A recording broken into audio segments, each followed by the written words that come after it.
ఏ తెల్లని పాలధారలల్ల పల్లె తెల్లారుతుంటదిరా గుళ్ళోని గంటలు కాడెట్ల మెడలోన జంటగా మోగుతూ ఉంటాయిరా నాగలి భుజాన పెట్టుకుంటే దోస్తులు చెయ్యేసినట్టేరా కొట్టు గోదా పక్కన ఉంటే కొండంత బలగం ఉన్నట్టురా చల్లగాలి మోసుకొచ్చెరా సేను శిలకల ముచ్చట్లు దారి పొడుగు చెట్ల కొమ్మలా రాలుతున్న పూల సప్పట్లు గట్టి మోపులు కాల్వ కట్టులు చెమట సుక్కల్లో తడిసిన ఈ మట్టి గంధాల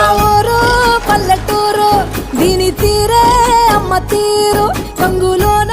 కాసి పెట్టి కొడుకుకిచ్చే